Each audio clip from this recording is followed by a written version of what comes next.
ఇశ్రాయేలు కాపరి విశ్వముని ఊపిరి, ఇశ్రాయేలు కాపరి విశ్వముని ఊపిరి, పరలోక సారథి ప్రభునా వారధి, పరలోక సారథి ప్రభునా వారధి, యేసు నా రథ సారథి నా హృదయ కాపరి. ఇశ్రాయేలు కాపరి విశ్వముని ఊపిరి, ఇశ్రాయేలు కాపరి విశ్వముని ఊపిరి.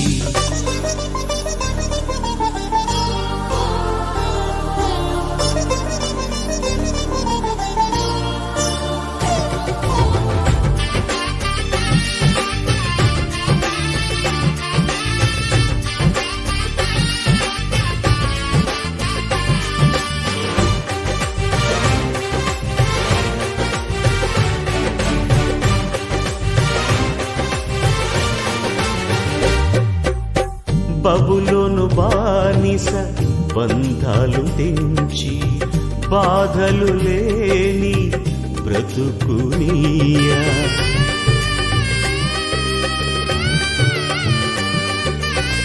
బబులోను బానిస బంధాలు తెంచి బాధలు లేని బ్రతుకునియా, సిలువ కాటాలో శ్రమల కౌగిటిలో, సిలువ కాటాలో శ్రమల కౌగిటిలో రక్తము కాచి రక్షణనిచ్చిన నా యేసయ్య, నీ రక్తము కాచి రక్షణనిచ్చిన నా యేసయ్య.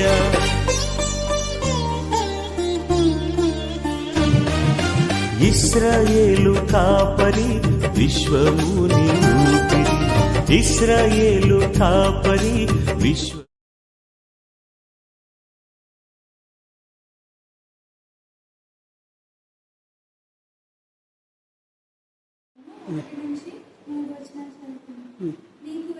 నీకు వెలుగు వచ్చి ఉన్నది, లెమ్ము తేజరిల్లుము, యెహోవా మహిమ నీ మీద ఉదయించెను, చూడుము భూమిని చీకటిని కమ్ముచున్నది,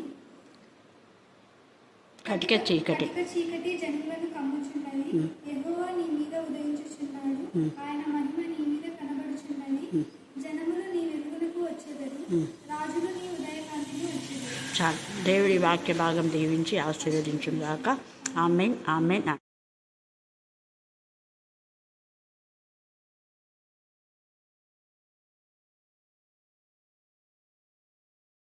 నిబంధన లేఖన భాగము లూకా సువార్త 13వ అధ్యాయము 1 నుంచి 9 వరకు ఉన్న లేఖన భాగాన్ని చదువుకుందాం. పిలాతు గలిలయులైన కొందరి రక్తము వారి బలులతో కలిసి ఉండెను.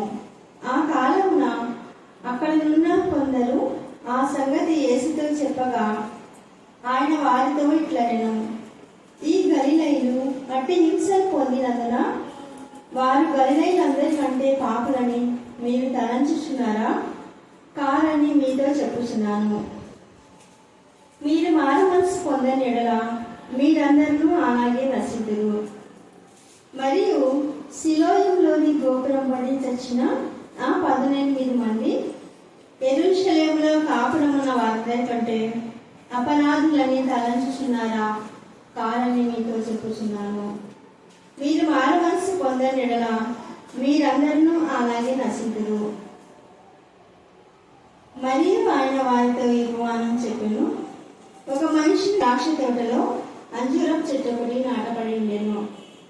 అతడు దాని పళ్ళు వెదక వచ్చినప్పుడు ఏమీ దొరకలేదు.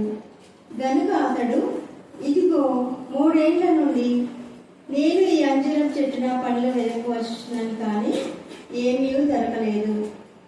దీనిని నరికి వేయము, దీని వలన ఈ భూమి ఏల వ్యర్థమైపోవాలని ద్రాక్ష తోట మాలితో చెప్పాను. అయితే వాడు, అయ్యా, నేను దాని చుట్టూ త్రవ్వి ఎరువు వేయి మట్టుకు ఈ సంవత్సరం కూడా ఉండనిము, అది ఫలించినా సరే లేని ఎడల నరికించి వేయమని అతనితో చెప్పాను.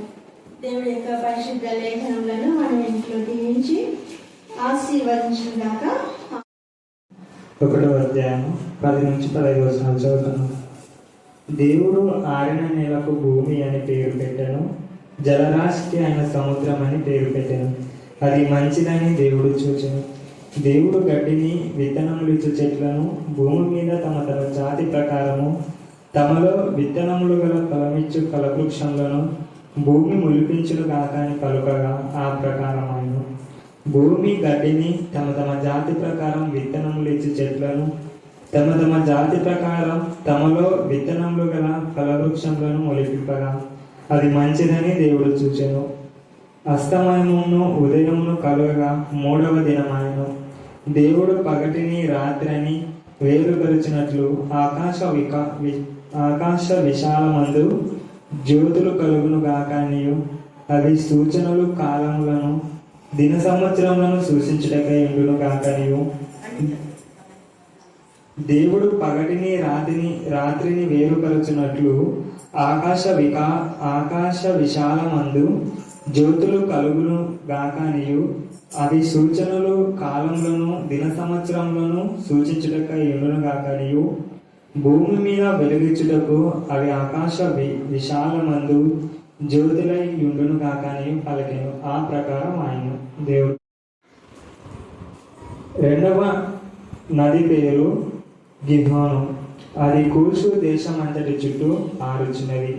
3వ నది పేరు హిద్దికేలు, అది అష్షూరు తూర్పు వైపున పారుచున్నది.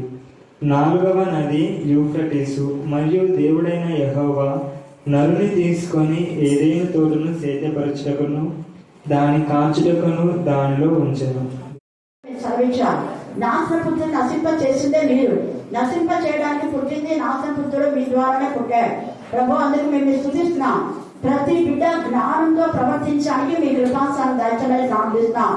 మారు మనసు పొందని ప్రతి ఒక్కరూ నశిస్తారు అని మీరే చెప్పారు ప్రభా. స్తోత్రం దేవా. నశించిన దాన్ని వెలికి రక్షించడానికి మీరు వచ్చారు, కానీ అది నాశనం కాకూడదని మీరు కోరుతున్నారు. కానీ వారికి వారు నాశనం తెచ్చుకుంటే నా ప్రభా, అది నా ప్రభాని వారి యొక్క పాప శిక్ష అని కూడా మీరు లేఖన భాగంలో తెలియజేసినందుకు మేము స్తుతిస్తున్నాం. ఇలాంటి కాల సమయంలో వాక్యం మీద మా జీవితాలు సరిదిద్దుకునే జ్ఞానం కలుగొచ్చమని ప్రార్థిస్తున్నాం. దేవా, ప్రతి చెట్టు 3 సంవత్సరాల్లో ఫలించాలని దేవాన్ని యొక్క నియమ నిబంధన అతన్ని మీరు నియమించారు. ఆ నియమానికి కట్టుబడకపోతే దేవుడు నా ప్రభ ఆ యొక్క చెట్టును అతన్ని నరికి వేస్తానని కూడా మీరు సెలవిస్తున్నారు. దేవా, మీ యొక్క వృక్షాలను ఏ విధానంలో నా ప్రభా మీరు తయారు చేసుకున్నారో మానవుని కూడా మిమ్మల్ని స్తుతించాలి, అవి ఫలించాలని మీరు ఇష్టపడినారు. దేవా, మేము కూడా నేను స్తుతించాలని ఆధ్యాత్మికంగా ఫలించాలని నా ప్రభా పరిశుద్ధతలో ఉండాలని మీరు ఇష్టపడినారు. ఈ రాత్రి నేను పరిశుద్ధతను స్వతంత్రించుకోవడానికి మీకు ప్రోత్సాహం దాచమని ప్రార్థిస్తున్నా. ఆత్మీయంగా నా ప్రభా 3 సంవత్సరాలు కూడా ఎలాంటి ప్రయత్నం లేకపోతే నా తండ్రి ఆ పొలముల ద్వారా ఎవరికి ఎంత బాధ వస్తుందో అంతే బాధ మీకు కలుగుతుందని జ్ఞానం కలుగొచ్చిందని ప్రార్థిస్తున్నాం. దేవా, మీకే స్తోత్రం, మీకే స్తోత్రం, మీకే స్తోత్రం, మీకే స్తోత్రం, మీకే స్తోత్రం, మీకే స్తోత్రం. అవివేకంగా మాట్లాడే అవివేకులతో మీరు మాట్లాడమని ప్రార్థిస్తున్నాం. అవివేకంగా మాట్లాడే అవివేకులను గర్తించి బుద్ధి చెప్పి సరిచమని ప్రార్థిస్తున్నాం. దేవా, వారికి వారే ఉగ్రతను సమకూర్చుకోకుండా ఉండే జ్ఞానం మీరు కలుగచేయమని ప్రార్థిస్తున్నాం. దేవా, మీకే స్తుతులు స్తోత్రం చెల్లించుకుంటున్నాం. చదవన లేఖన భావన ఆచరించి విరిచి మా అందరి చుట్టూ మీరు పరిపరచమని ప్రార్థిస్తున్నాం. చిన్న బిడ్డలు నా ప్రభా ఈ రోజు ఏ వాక్యం చెప్తామో తెలియదు, కానీ ఆ చిన్ని హృదయాలతో మీరు మాట్లాడి చక్కని లేఖన భాగాలు మాకు అందించినందుకు ఎంత స్తుతించినా కూడా తక్కువే. వారు నేర్చుకున్న లేఖన భాగాలు మా జీవితానికి సోపానాలని, అవి హెచ్చరికలని, అవి గద్దెంపులని ప్రతి ఒక్కరికి ఫలించడం అని చెప్పాను, కానీ మామూలుగా ఫలించేది కాదు. ఇది మళ్ళీ చెప్పాలి. తండ్రి అయిన దేవుడు అక్కడ 1వ అధ్యాయం మీకు ఆదికాండం చదివితే తేటగా అర్థం అయిపోతుంది. అక్కడ ఆయన చెప్పింది ఏంటంటే మీరు ఫలించాలని, అభివృద్ధి చెందాలని, భూమిని నిందించాలని, అందుకే మిమ్మల్ని సృష్టించాను అన్నాడు. హల్లెలూయా, హల్లెలూయా. అంటే మానవుని ద్వారా దేవునికి ఉపయోగం కావాలనుకున్నాడా వద్దనుకున్నాడా? చెప్పండి. నిరుపయోగంగా ఉంటే దేవుని ఇష్టమా? క్షమిస్తాడా దేవుడు? చాలా మంది అవివేకంగా మాట్లాడుతుంటారు. వాళ్ళు ఏం మాట్లాడుతున్నారో వాళ్ళకే తెలియదు. సరిగా వాక్యం చదవరు, వాక్యం సరిగా వినరు, ఏది పడితే నోటికి ఏది వస్తే అది మాట్లాడుతుంటారు. దాని ద్వారా వాళ్ళ పాపం వాళ్ళని చేస్తుంది. వాక్యంలో అదే ఉంది, నీ నోటి మాటలు బట్టే నువ్వు పట్టబడతావు అని. యథార్థంగా బుద్ధి చెప్పే వారిని గురించి కొంతమంది సనుకుంటారు అనేది పవన్, పెద్ద పవన్ మనకు తేలిక చెప్పినా కదా. శాపాలు అన్నవి ఎవరి నుంచి వస్తాయి చెప్పండి? మళ్ళీ చెప్పండి. మనుషుల దగ్గర నుంచా? మనం ఇలాగ ఉండొద్దు, మీరు ఇలా ఉంటే దేవుడికి విరోధంగా దేవుడికి కోపం వచ్చి శాపం తెచ్చుకుంటారంటే నాకు శాపాలు పెట్టవా అంటారు. పిల్లలు ఎందుకు చక్కన్నారు? భక్తిహీనులు నాశనం అయిపోతారు ఉండే వాక్యంలో. మరి ఎవరు నేను చెప్పినాను? ఎవరు చెప్పినారు? ఇక్కడ కూడా ఏసయ్య అంటున్నాడు. 2 సార్లు అంటున్నాడు, ఒకసారిగా ఏసయ్య మీరు ఏకంగా నశిస్తారని 2 సార్లు చెప్తాడు. 3వసారి పెరిగి వేయబడుతుంది అంటే అది కూడా నాశనం. ఇక్కడ మనం చూస్తే పిలాతు గలిలయులైన కొందరి రక్తము వారి బలులతో, అంటే దేవుని యందు భయభక్తి గల వాళ్ళ యొక్క రక్తము బలులతో కలిపి ఈ యొక్క పిలాతు బలి అర్పించాడు. ఎంత నీచుంటాడు. అప్పుడు కొంతమంది ఏమనుకున్నారు, వాళ్ళ రక్తం కాదని వాళ్ళు వాళ్ళు ఇది చేసినారు అది చేసినారు అనుకున్నారు. మీరు అలా అనుకుంటున్నారా?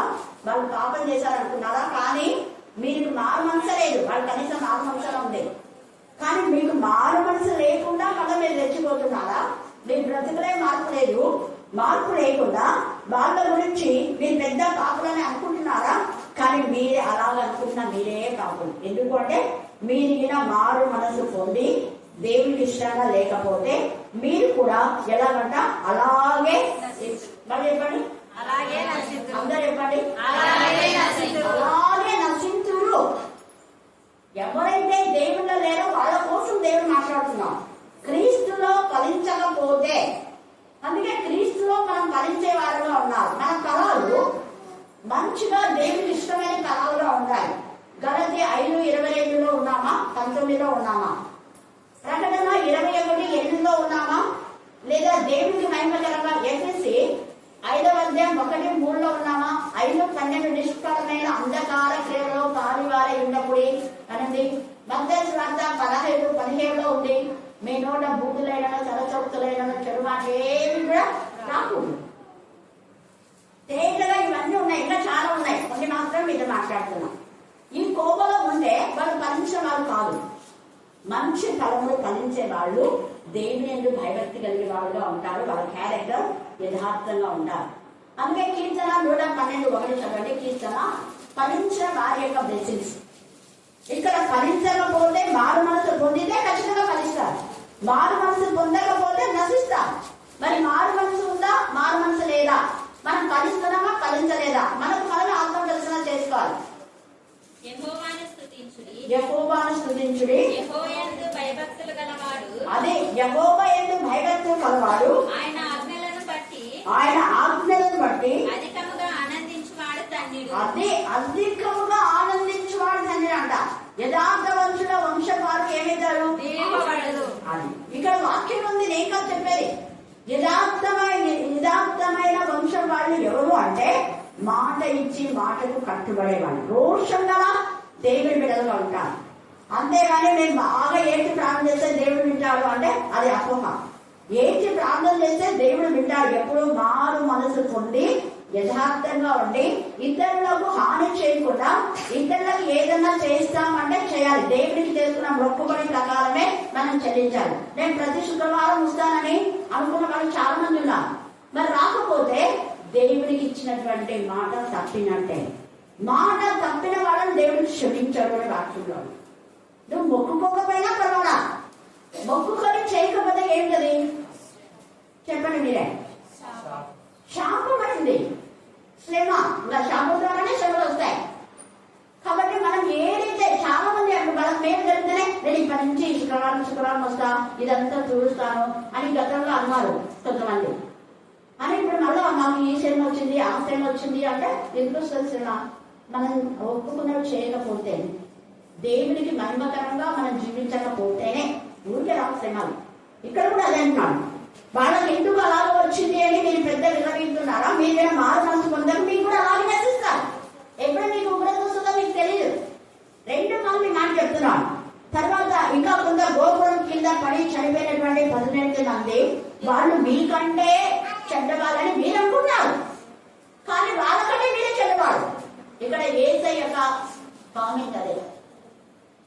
యేసయ్య ఏమంటున్నా అంటే పిల్లలు వాళ్ళందరూ చంపేస్తారు, వాళ్ళ అక్షరాన్ని దుర్మార్గం ఇట్లాంటి మీరు అంటున్నారు, వాళ్ళకంటే మీరే దుర్మార్గం.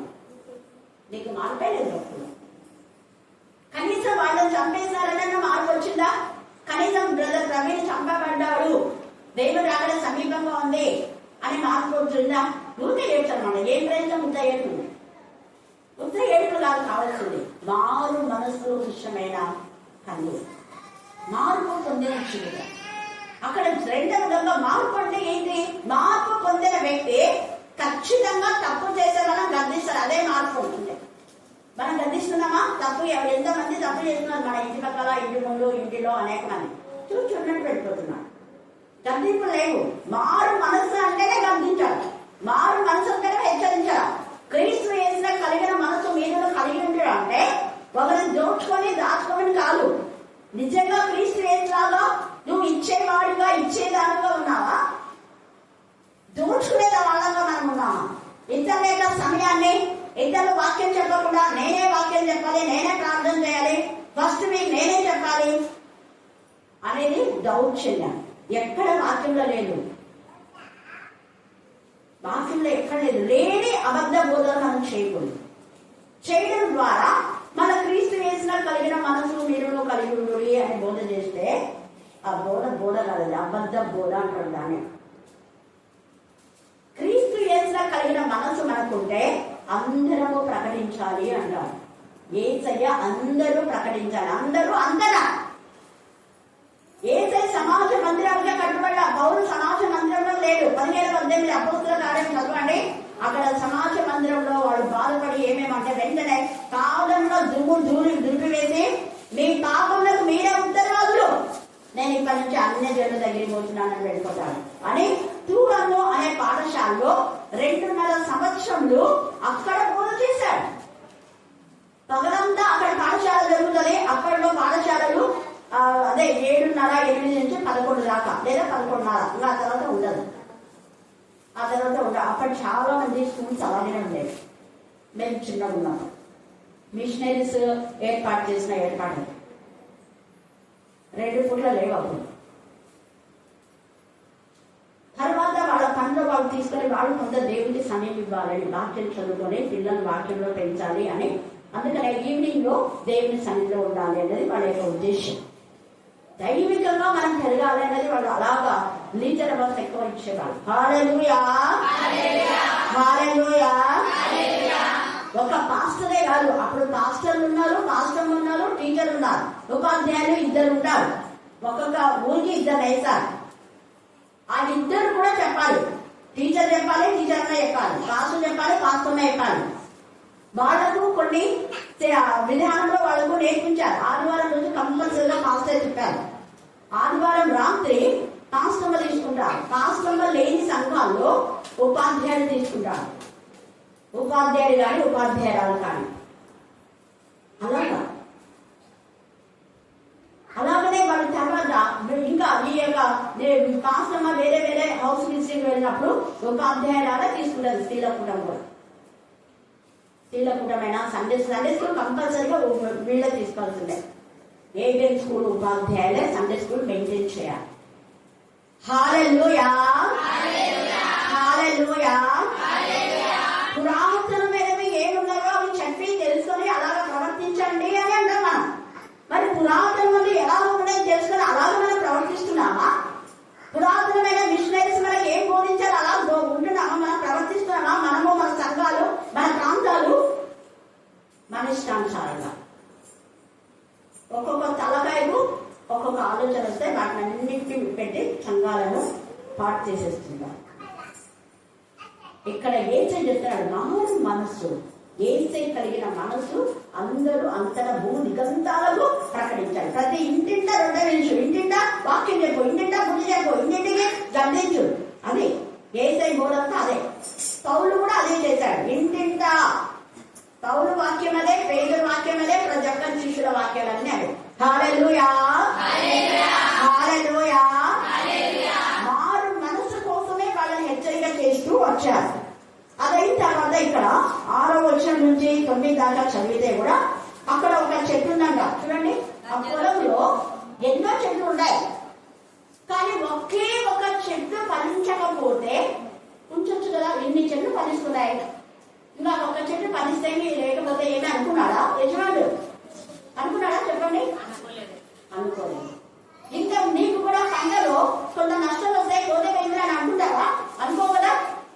నువ్వు ఏదైతే ఇతరులకు హాని చేస్తావో అదే నీ పంట, నీ పొలానికి శాపం. నీ పొలం పండడం లేదంటే నీ పొలం గురించి నువ్వేం మాట్లాడుతున్నావు ఆలోచించుకోవాలి కదా. అలాగే గర్భఫలం ఏమోపించు బహుమానం అని దేవా నీకు ఇష్టం లేదు నా పిల్లలు అని చెప్పి మళ్ళీ తీసుకున్నావేమో. అలా చేస్తే కూడా దేవుని ఆశీర్వాదాలు ఉండాలి. ఏదైనా ఉపయోగకరంగా ఉండాలి. మనం ఇల్లు కట్టుకుంటాం, ఇల్లు కట్టుకుంటే ఎవరికైనా బుక్ ఇస్తామా చెప్పండి? మీ ఇళ్లలో ఎవరినైనా ఒక 3-4 సంవత్సరాలు ఊరికే వాళ్ళకు అద్దె ఇవ్వకుండా పెట్టిన వాళ్ళు ఎవరంటే చేతులు ఎత్తండి. నాకు ఖచ్చితంగా ఇల్లు కట్టాలంటే దేనికోసం ఇస్తాం? అద్దె కోసం ఇస్తాం. మీ డబ్బులు బ్యాంకులో ఉంటాయి. ఇప్పుడు మీరు కూడా పొదుపు చేసుకుంటారు. పొదుపు చేసుకోవాలి, లేకపోతే మీ డబ్బులు బ్యాంకులో పెడతాం. బ్యాంకులో ఇంట్రెస్ట్ వద్దు మాకు, అయ్యో పాపం ఇంట్రెస్ట్ ఎదురు తీసుకోవాలా, నా డబ్బులు నాకే అయ్యాక ఉంటారా? మీరు ఎవరైనా తీసుకున్న వాళ్ళు ఉన్నారా? ఇప్పుడు మన సంఘం డబ్బులే ఉన్నాయి కొన్ని లక్షలు, ఎక్కడున్నా బ్యాంకులో. బ్యాంకులో ఇంట్రెస్ట్ సహా తీసుకుంటావా, ఇంట్రెస్ట్ లేకుండా తీసుకుంటావా? అందరూ చెప్పండి. మరి కొంతమంది మాట్లాడుతుంటారు సిగ్గు లేకుండా. సిగ్గు అనేది ఉండదు వాళ్ళకు. అంటే వాళ్ళకేమో ఇంట్రెస్ట్ తీసుకోవాలి, వేరే వాళ్ళకేమో ఊక తీసుకోవాలి. బాగుందా ఇది? ఏసే అలా చెప్పండి. ఏదైనా ఒకటే, ఎక్కడైనా ఒకటే. నువ్వు ఏ కొలత ఉండుతావో అదే కొలత నీకు కొలబడతాయి. నువ్వు ఒకరికి నష్టం చేస్తే అంతకంటే 10 దేవుని ఇస్తాడు. ఎందుకు నేను ఈ మాట చెప్తున్నా అంటే ఏసయ్య ఒకే ఒక చెట్టు, అది ఆ యొక్క దాంట్లో అంజూరపు చెట్టు, ఆ ఒక్కటి ఫలించకపోతే పోన్లే అనుకోలేదు. అలాగనే 5 తలాంతులు ఇచ్చిన వాడు ఒకే తలాంతు ఇచ్చాడు. ఒక్క తలాంతే కదా, వాడి దగ్గర నుంచి ఏది వాడు ఇస్తే ఒకటి తెచ్చిచ్చినాడు. కానీ ఏమన్నాడు? అరే దుర్మార్గుడా, చెడ్డదాసుడా, నేను ఇచ్చింది నాకు లేకపోతే వేరే వాడి దగ్గర పెడితే నాకేమొస్తుందా? వడ్డీతో సహా వస్తుందా అన్నాడా లేదా? అన్నాడా లేదా? బ్యాంకులో పెట్టిండే ఎంత మూర్ఖుడా నువ్వు. ఏదో ఆత్మనిస్తే ఇచ్చిన యజమానునే ఏం మాట్లాడుతున్నాడు చూడండి. అంటే ప్రతి యజమానుడు ఫలించాలనే 5 తలంపులు ఇచ్చాడు. అతను ఫలించి 10 తెచ్చిచ్చాడు. కానీ అన్న నాకు 5 ఏదో ఇచ్చింది, నీ 5 తీసుకో, నా 5 నేను తీసుకున్నాను. అలా ఫలించినాడు. వాడు మంచి మనసును అర్థం చేసుకున్నాడు. అందుకే ఇవి 10 తీసుకో అన్నాడు. మళ్ళీ 20 తెచ్చినప్పుడు అప్పుడు 20 తీసుకున్నాడు. అది వేరే పుస్తకాల్లో రాయబడేది, ఇక్కడ లేదు. 10తో అంటే మంచిగా వ్యాపారం చేస్తున్నాడని మెచ్చుకొని 20 ఇచ్చి, ఆ 20కి మరలా 20 సంపాదించినప్పుడు అతనికి 20 ఇచ్చి, ఆ 20కి 20 బాగా సంపాదించాడు. 20కి ఇప్పుడు 10కి 20 సంపాదించాడు. 20 సంపాదించినప్పుడు ఆ 20లో ఇద్దరు 10 తీసుకొని అతనికి 10 ఇచ్చినాడు. అంటే ఇద్దరికి 5 వచ్చినాయి. మళ్ళీ ఎంత వచ్చింది? 5 వచ్చింది. హల్లెలూయా. అలాగే వ్యాపారం చేశాడు అతను. కొన్ని లక్షలు అతనికి వచ్చింది, కొన్ని లక్షలు ఇద్దరికి వచ్చినాయి. ఎందుకు నేను మాట చెప్తున్నా అంటే ప్రతి ఒక్కరు ఫలించాలని. నీది ఒక లెక్క, ఇతరులది ఒక లెక్క అని అనుకుంటున్నాను. ఇక్కడ ఒకే చెట్టు, ఆ ఒక్క చెట్టు ఫలించకపోతే ఏదో ఉంటే ఉండేదాన్ని ఎందుకు నరకాలి అనలేదు. 3 సంవత్సరాల నుంచి అది ఏమి అంట ఎంత చక్కగా చూడండి. ఇక్కడ 3 సంవత్సరాల నుంచి ఏం జరగలేదా? 7వ వచనం చూడండి, 6వ వచనం చూడండి. మరియు ఆయన వారితో ఈ ఉపమానం చెప్పాను.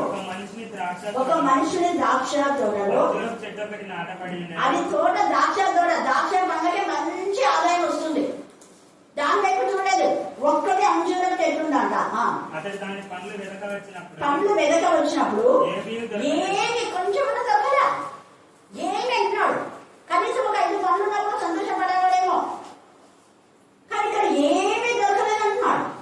కనుక అతడు 3 ఏళ్ళ నుంచి వెదకొచ్చినా ఏం లేవు కాబట్టి దీన్ని నరికేమన్నా. ఇక్కడ మనం చూస్తే సంఖ్యాకాండము 14వ అధ్యాయం 6 నుంచి 12 దాకా చదివితే వాళ్ళు కూడా దేవుడు కదా. సంఖ్యాకాండం 15, 16 తరగతి చదువుకోండి.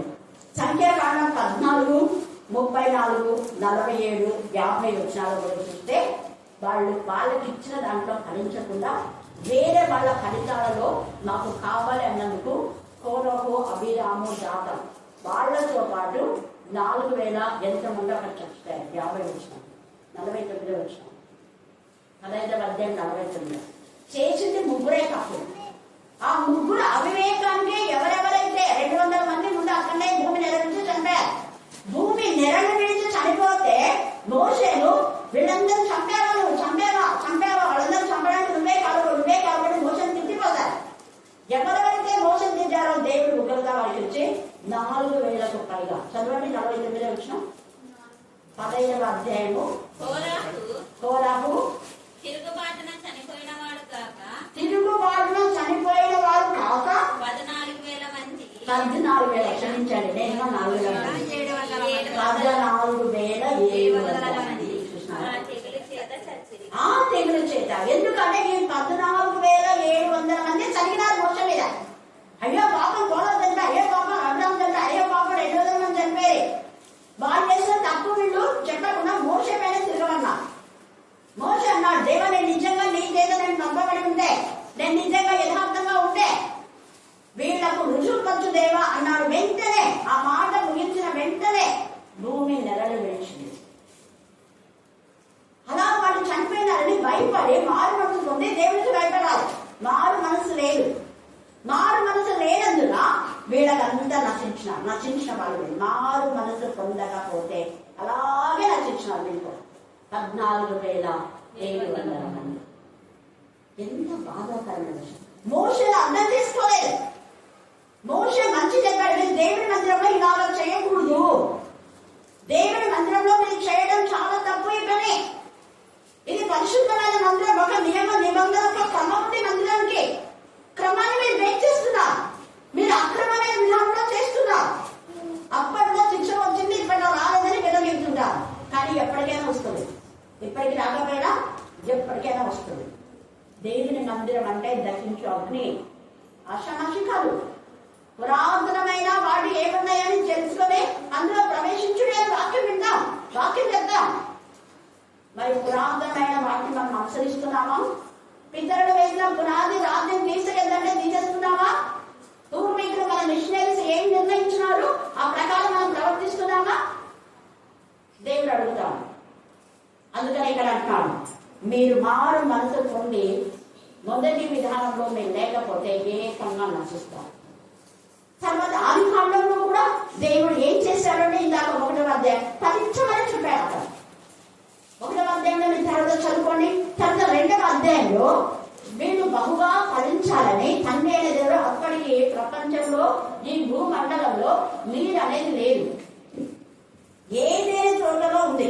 ఆ ఏదేని తోటలో ఉన్నటువంటి ఒక నది కలదు అంటే ఆ ఒక్క నది 4 శాఖలుగా విభజింపబడతాయి. ఆ 4 శాఖల్లో మొదటి శాఖ పేరు ఏంటంటే పీషోను. చెప్పండి అందరూ. పీషోను అంటే అభివృద్ధి. పీషోను అంటే ఏమి? బడి చెప్పాలా? అభివృద్ధి చెందే వాళ్ళు నశించరు. దావీదు అంతకంతగా అభివృద్ధి చెందాడంట. మొదటి దినవృత్తాంతంలో మనం చూస్తే సౌలు అంతకంతకు క్షీణించాడు. కారణం నాశనం పుత్రుడు నశిస్తాడు. సౌలు నాశనం చేయడానుకున్నాడు. దావీదేమో సౌలుకు మేలు చేశాడు. మేలు చేసినటువంటి దావీదును హాని చేయాలనుకున్నాడు. నీకు మేలు చేస్తే నువ్వు మేలు చేసేదానివా, మేలు చేసేవాడిగా ఉన్నావా? ఉంటే దేవుడు ఆశ్రయం. మేలు చేయకుండా నీకు మేలు చేసిన వాళ్ళని ఇలా మోసేలాగా బాధ పెడితే దేవుడు ఉగ్రత. 14,700 మంది అదే తెగుతో, సేమ్ తెగులు. కారణం మోషే పైన సలిగారు. అయ్యో పాపం గోళం సంచారు నాకంతకువే ఎన్నెన్నో మాటలని రాజేసి చంపాలనుకున్నాడు మోషే. ప్రభా ఏంటిది అనుకున్నాడు. వెంటనే ఎవరెవరున్నారో వాళ్ళను దేవుడు మొత్తేశాడు. ఆ తర్వాత కొంచెం భయం వచ్చింది ఇశ్రాయేలు. ఇక్కడ కూడా అభివృద్ధి అంటే అభివృద్ధి చెందే వాళ్ళకు నాశనం ఉండదు. హల్లెలూయా, హల్లెలూయా. అందుకే యోహాను సువార్త 10వ అధ్యాయంలో కూడా నా గొర్రెలు అయితే నా స్వరాన్ని విని నా దగ్గరికి వస్తాయి. నా గొర్రెలు నా స్వరాన్ని వింటాయి. వేరే వాళ్ళ స్వరం వినవు, అన్యుల స్వరం వినవు. నేను కూడా అన్యుల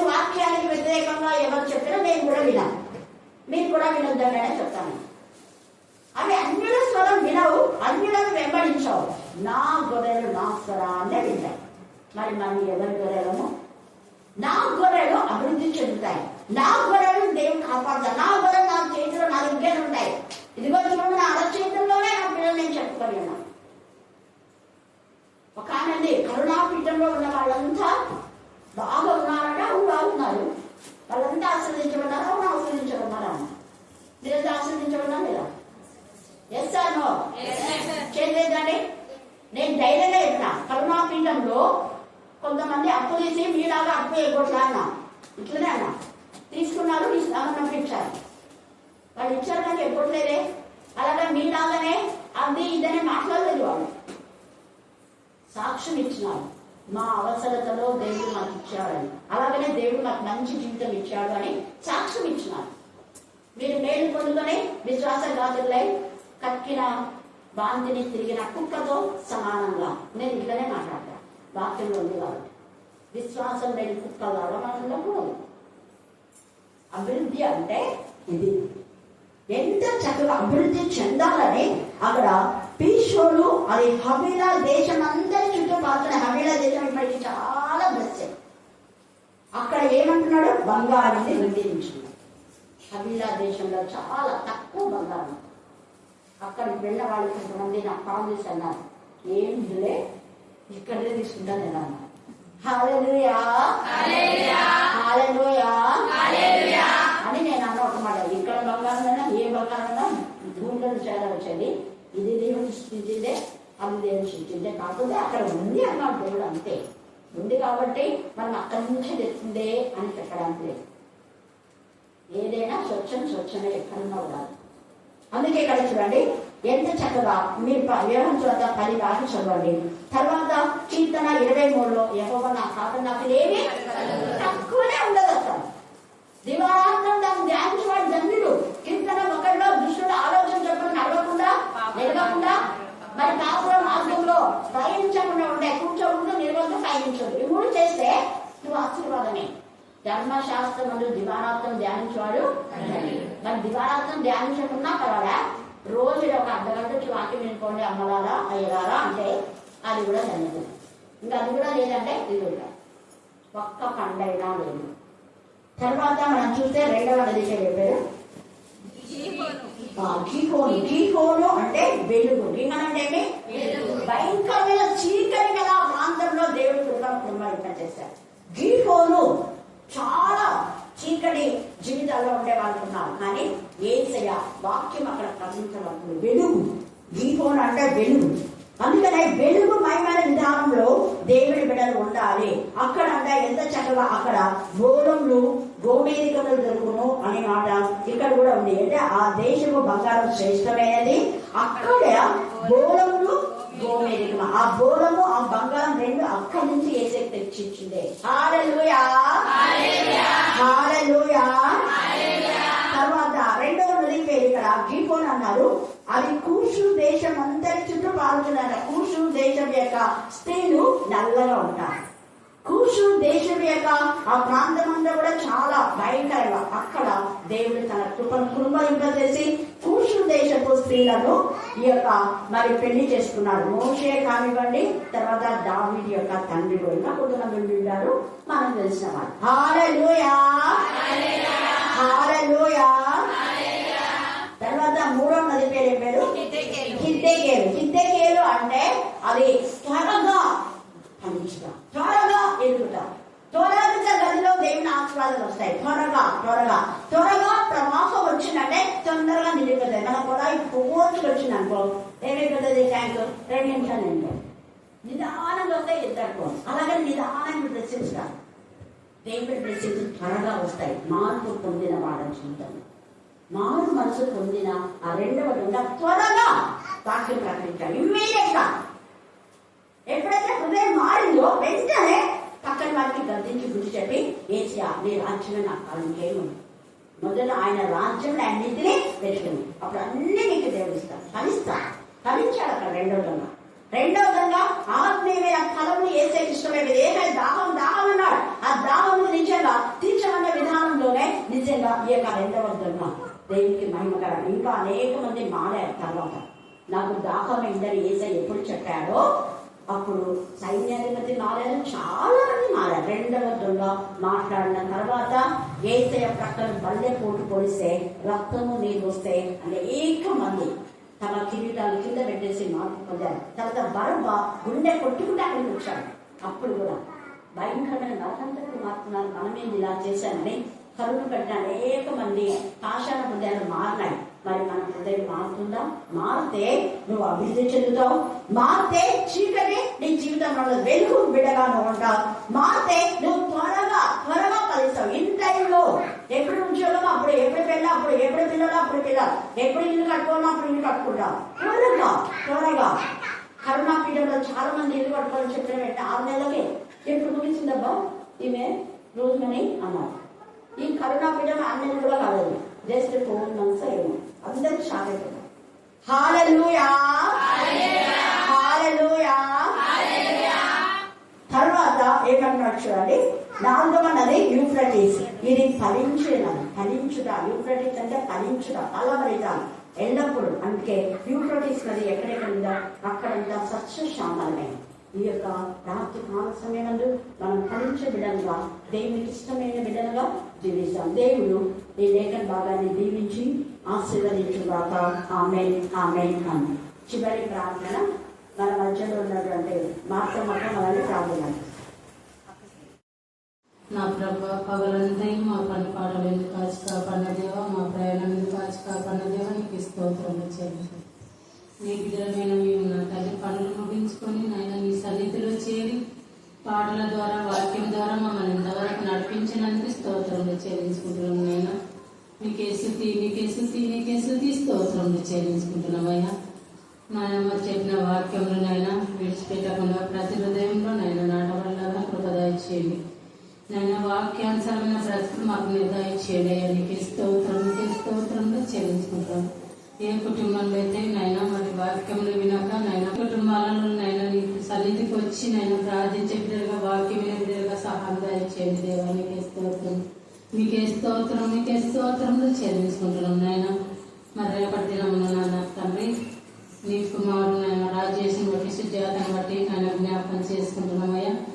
మరి ఇల్లు చూడటకు నైనా వెళ్ళనైనా మార్గంలో నైనా సహాయం దయచేయండి. ప్రతి ఒక్కరితో నువ్వు మాట్లాడండి దేవా. నీకు స్తోత్రంలో నా ప్రభా. రేపటి దినమంతటిలో నైనా మరి ప్రయాణంలో నైనా అక్కడ చేరి సామలపుడూరుకు నైనా చేరి నైనా పెద్దలతో మరి రేపు దినమందునైనా మరి వెళ్ళారు కూడా నైనా మీరు సంవత్సరం నా తండ్రి పేలైన బిడ్డలు మరలా తిరిగి రాష్ట్రంలో నైనా మంచి